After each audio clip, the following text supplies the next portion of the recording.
বিসমিল্লাহির রহমানির রহিম। পরম করুণাময় ও অসীম দয়ালু আল্লাহর নামে শুরু। কোরআনের ভাষায় শোনাই সূরা নূর আয়াত নম্বর 55।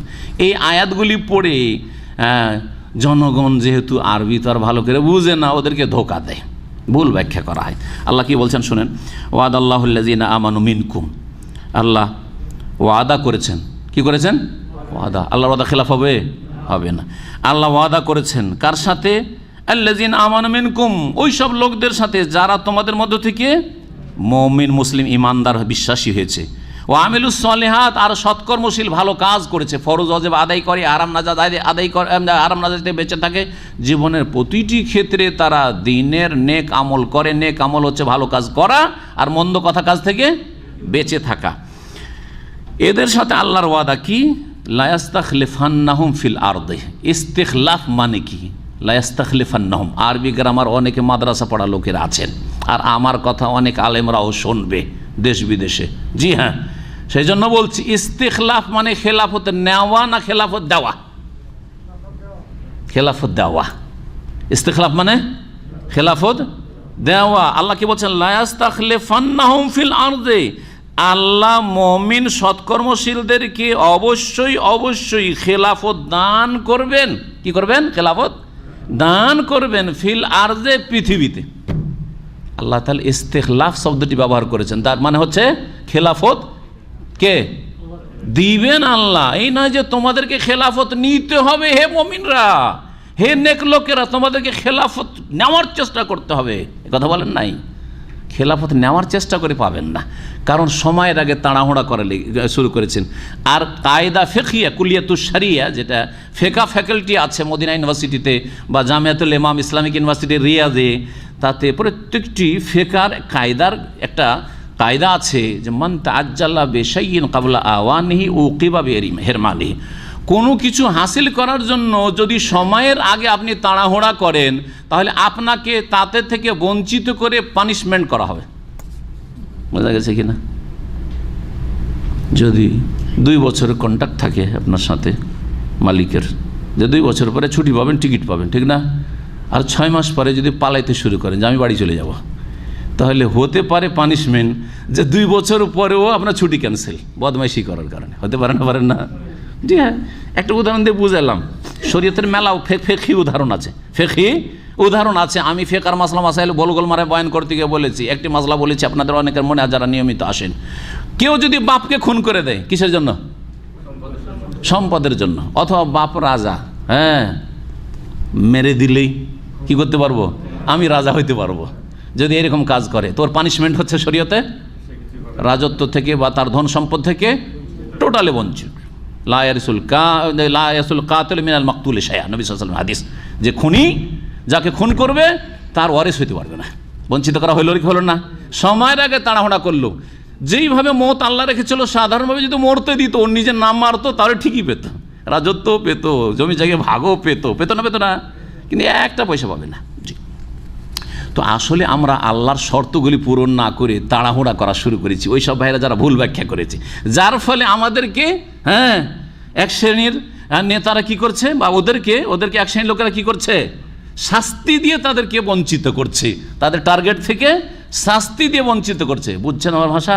বুঝতে পেরেছেন? পারছেন না? জি হ্যাঁ, আল্লাহ বলছেন যে তাদেরকে আল্লাহ খেলাফত দেবেন। কামাস্তাখলাফাল্লাযীনা মিন ক্বাবলি, যেমন আল্লাহ খেলাফত দিয়েছেন পূর্বের লোকদেরকেও আল্লাহ খেলাফত দিয়েছেন। খেলাফত তাদেরকে নেওয়ার জন্য ছুটাছুটি করতে হয়নি, পাইতারা করতে হয়নি, ষড়যন্ত্র করতে হয়নি।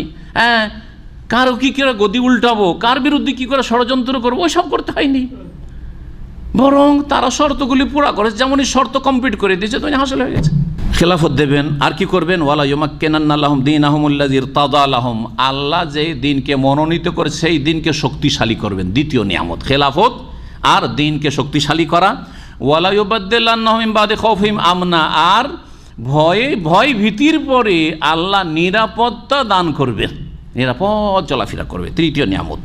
এই 3টি নিয়ামত দান করবেন। এইগুলো কি? আল্লাহর কি ওয়াদা। এই ওয়াদার জন্য শর্ত হচ্ছে ঈমান, নেক আমল, আর কি? তারপরে আবার শর্ত বলছেন, ইয়াবুদুনানি লা ইউশরিকুনা বি শাইআ, আমার ইবাদত করতে হবে, আমার সাথে কোনো কিছুকে শরিক করা চলবে না। শর্ত হলো না? হলো না? করেন, এক আল্লাহর ইবাদত করেন। মুসলিম কোনো বেনামাজি থাকবে না, মুসলিম কোনো বেরাজাদার থাকবে না, মুসলিম মহিলা বেপর্দা ঘুরবে না, মুসলিমরা জেনা ব্যভিচারে লিপ্ত হবে না, মুসলিম কেউ কাউকে খুন করবে না, মুসলিম সবাই আল্লাহকে ভয় করবে। জি, তাহলে সৎকর্মশীল হবে ঈমান, হ্যাঁ, আর সৎকর্মশীল। মুসলিম মাজারে বিশ্বাসী হবে না, মুসলিম বিদআত করবে না, মুসলিম সুন্নতের খেলাফ কাজ করবে না, ইত্যাদি। দ্বীনের এই শর্তগুলি যখন পূরণ করবে তখন আল্লাহ কি করবেন? খেলাফত দিয়ে দিবেন। ওইভাবে যেমন মদিনায় আসার পরে খেলাফত আন্দোলন করতে হয়নি, যেমন অনেকে খেলাফত আন্দোলন নবী সাল্লাল্লাহু আলাইহি ওয়াসাল্লাম সাহাবীরা কেউ করেছেন নাকি? এখন মদিনায় এসেছি, মক্কাতে তো পারলাম না, এখন খেলাফত আন্দোলন করো। এখানে কিছু ইহুদি আছে, আর এখানে কিছু মুনাফিক আছে, আর কিছু এখনো মুশরিক হয়ে আছে। এখন খেলাফত আন্দোলন করেছেন, আন্দোলন করে ওদেরকে দমন করে আমরা খেলাফত নিব, এই কাজ করেছেন নাকি? তাহলে তরিকা আসলে এইটা না। তরিকা হচ্ছে যে শর্তগুলি আল্লাহর পুরা করে দেন, ইমানদার হয়ে যান, সৎকর্মশীল হয়ে যান, আল্লাহর ইবাদত বন্দেগী পূর্ণতার সাথে ফরজ ওয়াজিব ঘাটতি করিয়েন না, শিরক মুক্ত হয়ে যান। এই 5টি শর্ত এতেই পেলেন। আরও কিছু শর্ত আছে যেগুলি অন্য আয়াতে রয়েছে, যেমন সূরা মুহাম্মদের আয়াত নম্বর 3 রয়েছে, ইন তানসুরুল্লাহ ইয়ানসুরকুম। আল্লাহর সাহায্য করতে হবে। আল্লাহ যদি সাহায্য করে, আল্লাহ তোমাদের সাহায্য করবেন। আল্লাহ সাহায্য করা মানে কি? আল্লাহর দ্বীনের সাহায্য করা, আল্লাহর দ্বীনের খেদমত করেন। পেটের খেদমত করছেন, সংসারের খেদমত করছেন, দ্বীনের খেদমতে কত খরচ করছেন, দ্বীনের খেদমতে কতটা সময় দিচ্ছেন আপনি। আল্লাহর দ্বীনকে শক্তিশালী করার চেষ্টা করেন, দ্বীনের দাওয়াতি কাজ করুন। সূরা আলে ইমরানের আয়াত নম্বর 139 আরেকটি শর্তের কথা বলেছেন, ওয়ালা তাহিনু ওয়ালা তাহজানু ওয়া আনতুমুল আলাউনা ইন কুনতুম মুমিনিন। তোমরা দুর্বল হইও না, তোমরা চিন্তিত হইও না, তোমরাই ওপরে থাকবে। ওপরে থাকে তারাই তো নেতা হয়, তাই না? তোমরাই ওপরে থাকবে, কিন্তু ইন কুনতুম মুমিনিন, মুমিন হইলে। জি, যেই শর্তটি প্রথম আয়াতে সূরা নূরেও রয়েছে, আল্লাযিনা আমানু মিনকুম বলে। আরও শর্ত আল্লাহ রাব্বুল আলামিন বলেছেন সূরা সাফের আয়াত নম্বর 10 থেকে নিয়ে 13তে পড়বেন। আল্লাহ এক ব্যবসার কথা বলছে, হাল আদুল্লুকুম আলা তিজারাতিন তুনজিকুম মিন আযাবিন আলিম, হ্যাঁ, তুনজিকুম মিন আযাবিন আলিম তুমিনুনা বিল্লাহ ওয়া রাসূলিহি ওয়া তুজাহিদুনা ফি সাবিলিল্লাহ, জিহাদ ফি সাবিলিল্লাহ বিআমওয়ালিকুম ওয়া আনফুসিকুম যালিকুম খায়রুল লাকুম ইন কুনতুম তা'লামুন। মুসলিম জাতির নেতৃস্থানীয় ব্যক্তি যাদের নেতৃত্বে জিহাদ ফি সাবিলিল্লাহ হবে, আর তারপরে কথার জিহাদ আর অন্তর থেকে অন্যায়কে ঘৃণা করে প্রতিবাদ করে, যে দুটো স্তর, তো ওটা আমাদেরকেও করতে হবে। দুটো স্তরের জিহাদ তো আমরাও করতে পারবো না? বুঝছেন না? জিহাদ মানে দ্বীনের খেদমতের জন্য সর্বাত্মক প্রচেষ্টা চালানো। এটার 3টা স্তর রয়েছে সহিহ মুসলিমের হাদিসে। অন্যায় দেখছেন, ফালিয়ুগাইয়িরহু বিয়াদিহি, বল প্রয়োগ করে হাত দ্বারা বাধা দেবে। এটা কে করবে? দেশের শাসক করবে। আপনার বাড়িতে হইলে আপনার ছেলে মেয়ে স্ত্রী এইরকম অন্যায় কাজ করছে, তাহলে কে করবে? বল প্রয়োগ কে করবে? আপনি করবেন। আপনার ভাই না আপনার স্ত্রীর উপর করবেন না, আপনি আপনার ভাইয়ের স্ত্রীর উপর করবেন না, বোঝা গেছে না? আপনার ভাতিজাদের উপর করবেন না, আপনি আপনার স্ত্রী এবং ছেলে মেয়ের উপর করবেন। আপনার ভাইকে বলবেন যে তোমার ছেলেদেরকে ঠিক করো, কারণ তার অধীনে তারা। আপনার নেতৃত্বে যারা রয়েছে তাদের মাঝে আপনি বল প্রয়োগ করবেন। আর বাকি অন্যদের মাঝে বাকি দুটো স্তর, সেটা যদি করতে না পারো বল প্রয়োগ করতে, তাহলে ফাবে লেসানি, কথার দ্বারা হক কথা বলতে পারবো না, হক কথা বলতে চাই না। অন্যায়ের ঘৃণা করতে পারবো না, না ঘৃণা না, দুনিয়ার খাতির আছে। একজন বেনামাজি বলছে, ও বেনামাজি কিন্তু আমার বন্ধু। কি করে বন্ধু হয় বেনামাজি আপনার? হ্যাঁ, ওই লোকটির চরিত্র খুবই খারাপ, আমার বন্ধু মানুষ। কি করে আপনার বন্ধু চরিত্রহীন? হ্যাঁ, শুধু তাই নাই, হ্যাঁ, আজকাল অধিকাংশ মুসলিম, আমার এক খ্রিস্টান বন্ধু আছে, হ্যাঁ, আমার এক ফিলিপিনো বন্ধু আছে।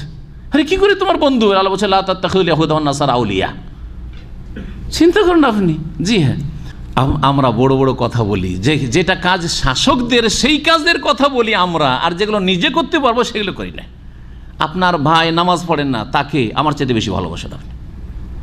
অনেকে, অধিকাংশ মেজরিটি আপনার আত্মীয় স্বজন একেবারে নিকৃষ্ট চরিত্রের, তারপরেও মুমিন মুসলিম গ্রামবাসীর চাইতে অনেক বেশি ভালোবাসেন। যারা আল্লাহ ভীরু 5 ওয়াক্ত নামাজি, একটা পয়সা দিবেন না, না খেয়ে মরছে, কিন্তু আপনার বেদিন ভাই যে সুদখোর, হ্যাঁ, সুদের ঋণের বোঝা, তার ঋণের লাখ লাখ টাকার বোঝা আপনি তার কাঁধ থেকে নামাচ্ছেন, আপনি তার হেল্প করছেন। আপনি কোথায় আছেন? আপনি এগুলো করতে পারেন আমরা? যে আমার মায়ের পেটের ভাই হলে কী হবে, তুমি অসৎ, তোমাকে আমি ভালোবাসি না, একে আমি ভালোবাসি, এর সাথে আমার রক্তের কোনো সম্পর্কের সাথে কেন ভালোবাসি, আল্লাহর জন্য ভালোবাসি, রাসূলুল্লাহ সাল্লাল্লাহু আলাইহি ওয়াসাল্লামের জন্য ভালোবাসি, দিনের জন্য ভালোবাসি। আমাদের সম্পর্ক দিনের সম্পর্ক, এটা কেন বড় হয় না আমাদের কাছে? এমনিতে এগুলো হচ্ছে শর্ত। যে বলছিলাম যে এই ভুল ব্যাখ্যাটা যে হয়েছে কিসের জন্য, কারণ আমাদের নগদ টেস্ট পেতে মজা লাগে। আল্লাহ কথা সূরা সাফের আয়াত নম্বর 13-তে বলেছেন, যদি এই শর্তগুলি পুরা করে দাও তো আল্লাহ কি করবেন, তোমাদের গুনাহ মাফ করবেন, ইয়াগফির লাকুম যুনুবাকুম ওয়া ইদখিলকুম জান্নাতিন তাজরি মিন তাহতিহা আন-নাহার ওয়া মাসাকিন তাইয়্যিবাতান ফি জান্নাতি আদন যালিকাল ফাওজুল আযীম। তারপরে বলছেন ওয়া উখরা তুহিবুনা, জান্নাত পাবেন, গুনাহ মাফ করবে আল্লাহ রাব্বুল আলামিন, আর সুন্দর সুন্দর ঘর বাড়ি আল্লাহ অট্টালিকা দেবেন, প্যালেস দেবেন জান্নাতে, ইত্যাদি ইত্যাদি। এটি হচ্ছে মহাসাফল্য, এটি হচ্ছে আসল সাফল্য, মহাসাফল্য। কিন্তু এগুলো যেহেতু অনেক দূরে লাগছে, আখেরাতে নগদ কিছু চাই। আল্লাহ বলছেন ওয়া উখরা তুহিবুনা। আর একটা বিষয় আছে যেটা তোমরা বেশি পছন্দ করো, লাইক করো, কি? নাসরুম মিনাল্লাহ, আল্লাহর সাহায্য নেমে আসবে এই শর্তগুলি পুরা করে দিলে। ওয়া ফাথুন করিব, আসন্ন বিজয় লাভ করবে। যারা বিজয় লাভ করে তারাই তো নেতৃত্ব পায়, ঠিক না? এটা কখন হাসিল হবে? এই শর্তগুলি পুরা করে দিলে। এই জন্য মনে রাখবেন যে এই শর্তগুলি আমাদেরকে পুরা করতে হবে, তাহলে আল্লাহ খেলাফত দেবেন, শক্তিশালী করবেন, আমাদের ভয়ভীতি দূর করবেন, আমাদের মুসলিম ভাই বোনরা নির্যাতিত হবে না। আজকে বার্মার রোহিঙ্গা ভাইদের দুর্দশা এরকম হইতো না যদি আমরা মুসলিম উম্মাহ এই শর্তগুলি পূরণ করে দিতাম। আমরা কখনো কারো কাছে দুর্বল হইতাম না, আমরা মার খেতাম না, আমাদেরকে দেখলে ভয় করতো তারা। কিন্তু আমরা যেহেতু আল্লাহ যে শর্তগুলি লাগিয়েছেন সেই শর্তগুলি থেকে একেবারে দূরে সরে গেছি, যার ফলে আল্লাহ অসহায় ছেড়ে দিয়েছেন। আল্লাহ যেন আমাদের ফিরে আসার তৌফিক দান করেন। খেলাফত আল্লাহ দেবেন, এই কথাটি সূরা আরাফের আয়াত নম্বর 129 রয়েছে। ওয়াস্তাখলিফাকুম ফিল আরদি, তোমাদেরকে আল্লাহ জমিনে খেলাফত দান করবেন, কিন্তু পাওয়ার জন্য যেসব কাজ রয়েছে সেগুলি করে যেতে হবে। তাই আল্লাহ রাব্বুল আলামিন পুরোটাতে হয় ইমানের কথা, আকীদার কথা, না হয় ইবাদত বন্দেগীর কথা, না হয় আখলাক চরিত্র উত্তম গঠনের কথা, এইসব কথাই বলেছেন। আরও শোনেন, দেখেন, মানুষের একটা ব্যক্তি জীবন আছে।